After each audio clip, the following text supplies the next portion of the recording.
बिहार की बुर्का कंट्रोवर्सी में मशहूर शायर और गीतकार जावेद अख्तर की एंट्री हो गई है। दरअसल कुछ लोग पहले जो बिहार में बुर्का कंट्रोवर्सी हुई है उसमें जावेद अख्तर को नीतीश कुमार के साथ खड़ा कर रहे थे। अब जाकर के जावेद अख्तर इस बात पर भड़क गए हैं और उन्होंने खुल करके अपनी बात कही है।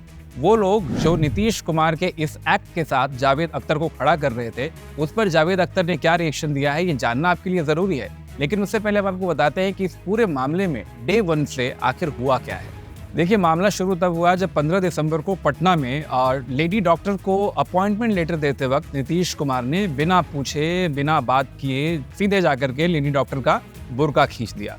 उसके बाद विवाद शुरू हो गया। कुछ लोग कहने लगे नीतीश कुमार को प्रोटेक्ट करने के लिए, सपोर्ट करने के लिए, कि भाई ये एक फादर फिगर वाली बात थी जिसमें उन्होंने कहा कि भाई बुर्का पहनना क्यों ज़रूरी है। लेकिन वही कुछ लोग इस पे कंसेंट का सवाल उठा रहे थे कि अगर वो एक स्टेट के सीएम हैं तो उनका जो ये आचरण था, उनका जो बिहेवियर था, ये मर्यादित नहीं था। उन्हें पहले कंसेंट लेना चाहिए था, भले उन्हें कुछ भी करना था। लेकिन मामला तब और भड़का जब दिल्ली नोएडा में बैठे कुछ प्राइम टाइम जर्नलिस्ट इस मामले में नीतीश कुमार की खुल के फील्डिंग करने लगे और वो अपनी बात को जायज़ ठहराने के लिए बीच में जावेद अख्तर को लेकर आने लगे।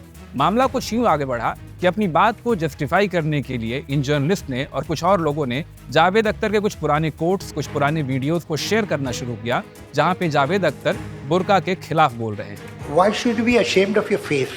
दरअसल जावेद अख्तर एक ऐसी शख्सियत हैं जो हमेशा से पर्देदारी के खिलाफ और इस्लाम में जो रूढ़िवादिता है उसके खिलाफ बोलते रहे हैं। जावेद अख्तर की इन्हीं बातों को कोट करते हुए और इन बातों को आधार बनाते हुए कुछ लोग और कुछ प्राइम टाइम जर्नलिस्ट दरअसल नीतीश कुमार को प्रोटेक्ट करने की कोशिश कर रहे थे। अब जब बात इतनी बढ़ी तो ये बात जावेद अख्तर तक पहुंचना लाजमी भी थी और तब जाकर के आखिरकार जावेद अख्तर इस मामले में कूदे और उन्होंने बड़े खुल करके अपनी बात कही है।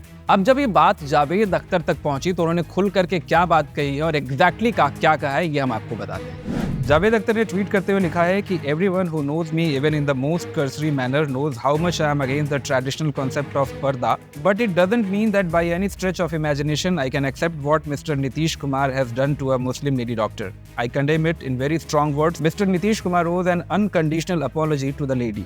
जाहिर तौर पर जावेद अख्तर ने नीतीश कुमार को जम के लताड़ लगाई है और ये कहा है कि उन्हें बिना किसी देरी के उस लेडी डॉक्टर से माफ़ी मांगनी चाहिए। अब नीतीश कुमार इस मामले में कब माफ़ी मांगते हैं ये तो आने वाला वक्त ही बताएगा।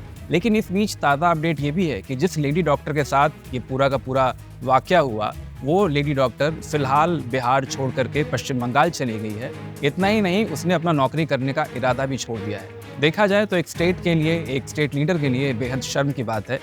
अब आप बताइए कमेंट सेक्शन में कि इस टॉपिक पर आप क्या सोचते हैं। क्या वाकई नीतीश कुमार के बिहेवियर को किसी भी तरीके से डिफेंड किया जा सकता है? अगर आपको लगता है कि इसको डिफेंड किया जा सकता है तो खुल करके कमेंट सेक्शन में अपनी ओपिनियन जाहिर कीजिए, क्योंकि ये है इंडी वॉइस, इंडिया की अपनी इंडिपेंडेंट वॉइस।